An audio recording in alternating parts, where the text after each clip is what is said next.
Racetrack, Thursday night at 9 on Sunshine Network. Creative Super. Another accident at the Indianapolis Motor Speedway today involving three-time world champion Nelson Piquet. This time, the injuries are serious. And at the top of the order, it's Roberto Guerrero as Kenny Bernstein's team looks solid for the run for the pole. Mario Andretti and his son will be our guests a little bit later as they all look for the checkered flag. And the countdown to Indy continues.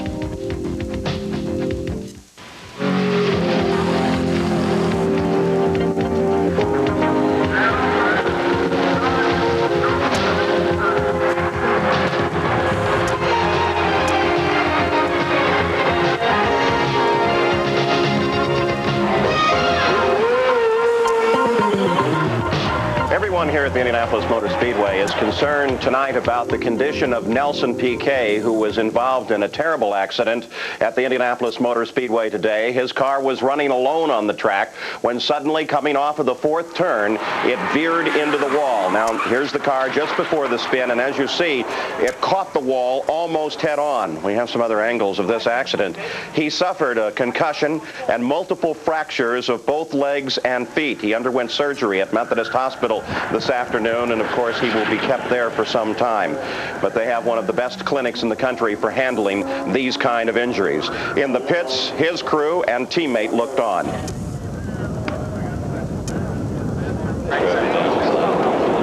Never went to the inside. No, he never went to the inside. Did he spin before he hit? Apparently, Nelson Piquet ran over a piece of metal. You see a glimpse of it there on the backstretch. It might have affected the car. They say that the yellow light was on, but our video certainly doesn't show it. Here's Gary Bettenhausen. Well, I feel very bad right now. What happened to Nelson? We don't know what happened for sure, whether he cut a tire, or whether he just spun, or whether he was trying to come into the pits. All I know is that his legs are in pretty bad shape. We'll keep you fully updated on the condition of Nelson Piquet, and also a little later in the program we'll have an update on the condition of Rick Mears, who is out of the hospital. Now, there were other people at the Speedway today fighting the track and fighting the conditions there. This is Al Unser Jr. in that new Chevrolet-powered Galmer as he was fighting the racetrack with the car. Keep an eye on the machine now. And look at that. He really lost the back end for a second there, but pulled it back in and continued on the run at 224 miles an hour. Roberto Guerrero was a little upset yesterday that he wasn't running as fast as he thought he could, but he made up for that today in bright sunlight with a run at 232.6 miles an hour. His teammate, Jim Crawford, is still fastest of the month at 233.6 miles an hour. But this run was a strong run for Roberto Guerrero. Well, I mean, it's never easy, but the car is working very well. Everything is working very well, and you know, like you said, we seem to be able to go out and do it whenever we want to. In fact, we got a little bit lost with my chassis yesterday, and we seem to have got it back now. So I'm happy again. I'm smiling again. Gary Bettenhausen out on the track, a strong 228.24 miles an hour. That's the 7th fastest run of the month. Of course, Bettenhausen, as you saw, now very concerned about the condition of his teammate, Nelson Piquet. But with the run, Gary Bettenhausen is satisfied, ready to run. Well, I don't know. This kind of put a damper on the whole thing, and we had a lot of running to do today, and we didn't get too much in, and all I can tell you is we're in very, very good shape to run 500 miles, much better than we were last year. If we don't set on the pole, we're looking awful good to race. And Michael Andretti, the Ford Cosworth-powered car, his best run of the month at 232 miles an hour. That was the second quick run of the day. So Michael, who will be with us in just a few moments, working up to speed and very satisfied. Arie Luyendyk becomes the 5th man over 230 miles an hour with a run right at 230 miles an hour. That's his best run of the month. Of course, this is another Ford Cosworth-powered machine out of the Chip Ganassi racing team, teamed with Eddie Cheever. I feel there's still more in it than 230 on my own. I could do a 231 on my own. The car's a little bound up right now in the front, so we're trying to get rid of that. Ohio's Bobby Rahal has a new team this year where he's also an owner. He had his best run of the month today at 226.227 miles an hour. This car is using the A Chevy engine and a brand new Lola. Rahal's looking forward to the race. You know, I don't know. It's hard to tell because who knows how good the Penske is down in a straight line. But I'm sure the B motor is a better engine, but we haven't maybe seen all of it yet either. So we'll find that out on race day. But our engine's running good, as good as we had hoped, and I don't think we'll be a factor for pole or anything like that. But I think we'll have an awfully good car for the race. And Bobby Rahal is always very steady. Of course, he's the 1986 winner of the Indianapolis 500. But we asked him, drawing on his experience, what about the speeds in these crashes at the Indy Speedway? You look at how do you slow the cars down. At 150 miles an hour, they had all kinds of accidents, too. So it's not necessarily a speed issue, but you're going so fast to the corners now that you've just got to do something. And maybe that's to narrow the track up, or I don't know. There's all kinds of options, I'm sure, out there that should be explored, but there's no question that if you have a problem, it's going to hurt. Again, in the bright sunlight of today, this car, John Andretti, had its best run of the day in the Pennzoil machine, 226 miles an hour, and that was his best run of the month. Car's looking very strong. That machine out of the Hall VDS stable, and John looking for a good run on pole day. Well, I don't know. We've been struggling. I think that, for what we're doing, I think we're getting a good race car for a race day, and I think we have the right package with the Lola Chevy A. So the Pennzoil car we're gonna run as hard as we can on Saturday, and where you start is not always where you finish. There, Andretti's all over the track. This is Jeff Andretti, and he is teamed up with A.J. Foyt, getting a little help from Dad here. But Andretti is learning not only from his dad, but he's picking up a lot of experience from A.J. Foyt as well. You can see the speed coming up at 220.210 miles an hour. The obvious question, what are you learning from A.J.? Well, it's a great opportunity to drive for A.J. because there's so much you can learn from him, and just, for the small amount of time I spent in the car, I've already learned a lot from A.J.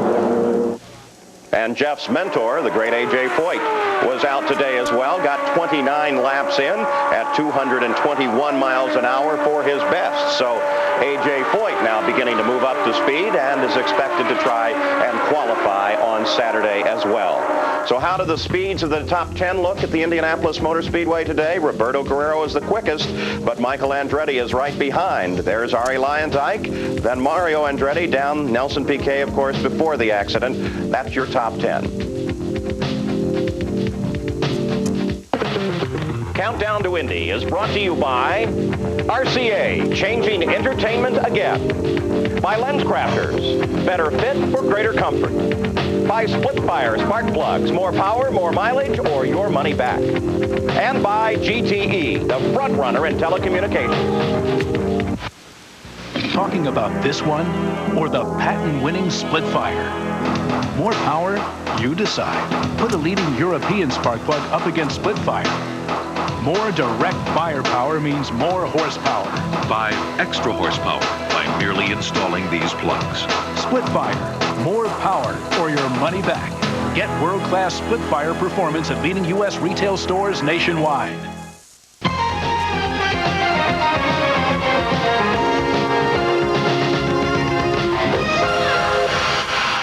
You know, when you see an accident like Rick Mears or Nelson Piquet's, it's just horrendous, and you worry about the driver. But the miracle of the whole thing is the fact that the race car protects its passenger. That's not by happenstance. It's designed into the race car. For example, in the Penske cars. Here's Sally Larvik.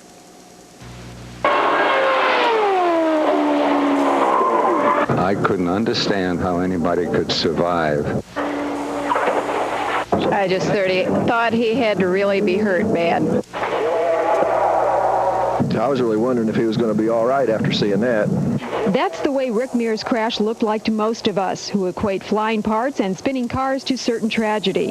But to Penske car designer Nigel Bennett, as horrific as the crash was, he knew that the car was doing its job in keeping Rick from serious injury. The central part of the car is extremely strong, and what you have surrounding it is a lot of bodywork, radiators, piping, wheels, suspension, and those parts are obviously a lot less strong, and they get shorn off and torn off and crushed, and a lot of energy is absorbed in that part of the accident. So the driver is cocooned in a very strong cell, and so he has a very good chance of not being very badly hurt. While a number of safety devices built into the car help in accidents like the one yesterday, the ones that proved most efficient for Rick Mears was the roll bar and the extra padding placed around the cockpit. The fact that he remained conscious and was not knocked out is a tribute to energy-absorbing rubbers that we use in that area that enable the head to remain undamaged. The car then turned over and skidded along several hundred feet on the roll hoop, which was partly worn away. About half of it was worn away, but that survived again, his head from being damaged by the road surface. Rick's leg injuries included bruises and a broken bone in his foot. Bennett says the only thing that might have helped alleviate those problems was if the nose cone hadn't broken off and if there was more padding around the leg area. Already, Bennett is thinking of how to improve those areas for next year's design.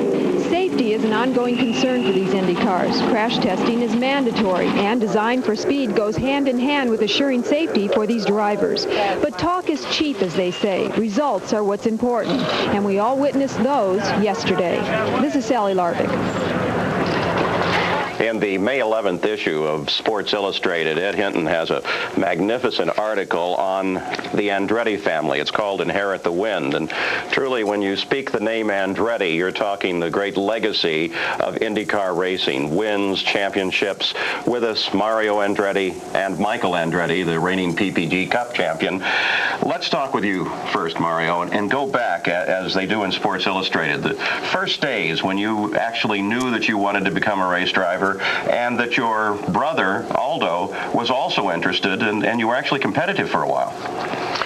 Well, as it says in the story, we discovered there was a racetrack in Nazareth, and the type of racing was very new. I mean, but at the same time, it looked like a very doable, if you know what I mean.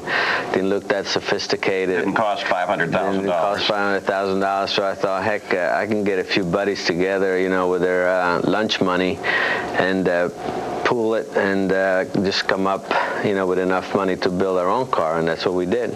Finally, you make it up through the ranks, running on the dirt cars. Finally, at the Indianapolis Motor Speedway, your first laps here, what kind of speeds were you turning? Well, somewhere around the mid to high 50 range, 150, just about the speeds that we're warming up today. Would you have ever guessed that you'd be anywhere near these kind of speeds here? I'll tell you what, though, the car that I was driving then with the tires and no aerodynamics felt probably worse than today's car as far as slipping and sliding through the corners. The track, of course, even at that time, at that particular time, was not as smooth as it is today, and the aprons were quite bumpy. So there was a big bump in turn one. I remember all the photographers always to wait there and watch for the big spin. So you know, the elements were different, and the equipment was different, and we were driving just as hard then as we do now. And as I said, we were getting more scares then than we do today. But things weren't coming at you as fast. The track seemed a lot longer. Like you sat there, okay, now you're on a straightaway. You could actually rest on a straightaway. Sit there, you know, and look around and check all the gauges. But you can't today. It's a flash. You know, you're just in and out of the corners and the straightaway. I mean, you're on a straightaway. You're really preparing for the next one. So the track is a lot shorter today. And then son Michael finally comes up, and Michael, you decide when that you actually want to follow in your father's footsteps. I've always wanted to do it. I've always wanted to be a race car driver, and you know, I started at a fairly early age of 9, racing go-karts, and when I really sat down and said this is what I wanted to do is when I was about 16, 17, you know, I went to some race driving schools, and that's where I basically, that's where I tried to see if I did have what it took to do it, you know, and I compared my times to the other students, and it always seemed to be right up there with the top, and, you know, from then on, I just never looked back. You both are driving with the new Ford Cosworth engine this year. You've been battling one another for times throughout the week thus far. A little bit about the engine. It looks like it's incredibly strong here, Michael. It is. It's a good engine all the way around. I think we have just a totally nice package with the Cosworth. It's a very small engine, and as you can see, our Lola is quite different than the other Lolas because we're able to take advantage of the size of the engine. So it's not only the horsepower, but it's also the aerodynamics of the whole thing that have been making this an enjoyable month so far. We see the numbers, Mario, that are produced at the end of the lap, but what is the team telling you? What kind of speeds are you touching, like through the corners and on the straightaways? Well, through the corners and 230 plus lap, I mean, we've seen 226, 227 through the corners, different points. Some of the laps, I think the slowest speed is around 224. Unbelievable. So it's phenomenal. We're pulling around 4 Gs through the corners, and as long as these corners are, it's as I say, you know, you could come up with superlatives, you know, just unbelievable, this and that, but it really is. It's phenomenal how quick we're really negotiating these corners. It looks like we're going to have good weather for the weekend. Rain is not in the forecast, but it might be sunny. Michael, how will that affect it? Well, I think it's going to affect it a lot, and I think it's going to come down to, a lot of it's going to come down to your draw. I think the time of day that you go out, and also on how you're able to adapt to the track condition. I think it's going to be a little bit warmer on Friday, and I think that's going to be the day to really adjust your car, hopefully, and get it right for qualifying. The Andretti name needs to appear at the top of the order at the Indy 500. I can count 4 races. I would have sworn you would have won. I won't go into that. I hope that we see both these names in Victory Circle when it's all over. We'll be back with more as the countdown to Indy continues.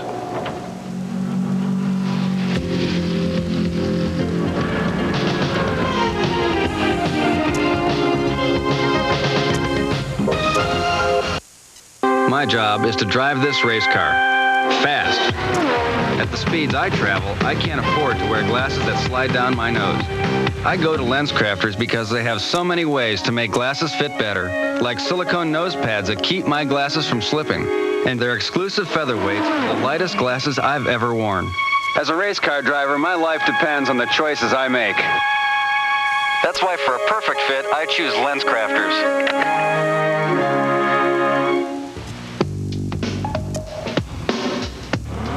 We'll have some rumors, news, and notes from back in Gasoline Alley. Happenings back there today. That's as Countdown to Indy continues. Splitfire doesn't look like any other spark plug. And the patented Splitfire doesn't work like any other spark plug. 5 extra horsepower by merely installing these plugs. Quicker in the quarter mile. A 4.8% gain in mileage.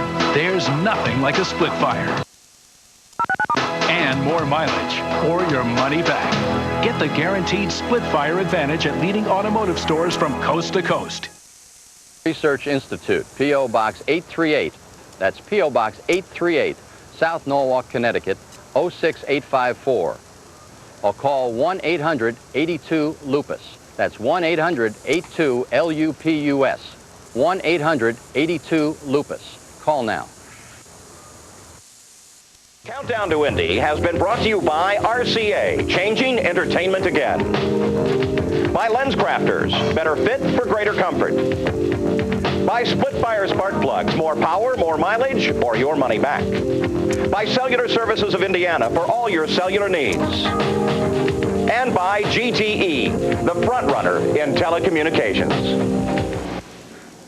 First on Nelson Piquet. Following surgery, he will stay at Methodist Hospital perhaps for some time. I'm sure he would appreciate some cards and letters when he's finally ready to read them. And of course, it's very simple. Just write to him at Methodist Hospital, Indianapolis, Indiana. Then Rick Mears. Well, for an update on him, let's go to the Penske Racing team and their team manager, Chuck Sprague, with an update. Well, we use today as sort of a recuperation day for everybody, Rick and the crew. We've been waiting for an engine to come in, which is here now. We're assembling his car. It'll be ready to go at 11 o'clock in the morning. Rick spent the day over at his hotel room. I talked to him this morning. He's happy. He's in great spirits like he always is.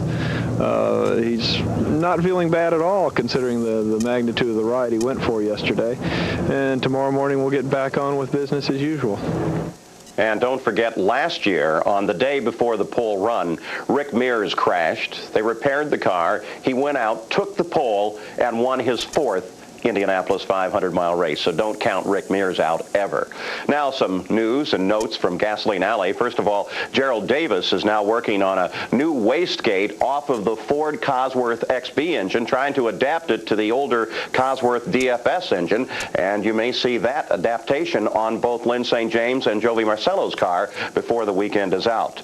There is an indication that the former little guy, Dick Simon, now will be a 5-car team. Indication that Raul Boisel may be driving a 5th car there. And Scott Brayton was at a local Mexican restaurant last night, says he hopes his car back and ready to run, the one that he crashed earlier in the week on Friday. Johnny Rutherford's deal, reports our Danny Laycock, may have fallen through at Derek Walker's racing team, but Willie T. Ribbs may in fact be in the 2nd car at Walker Racing. And Al Unser Jr. and Danny Sullivan, well, they have now blown 6 engines between them. And as we take a look at the speed boards, let me tell you a little bit about Antonio Ferrari and the new $50 sponsorship he has. It seems that he bet the America's Cup with New Zealander Steve Horn. Naturally, Antonio Ferrari bet on the Italians, and Horn paid off that bet today. And Fabrizio Barbazza is indicating that his car should be ready tomorrow as well. There are the speeds of the day. We'll see you tomorrow on Countdown to Indy.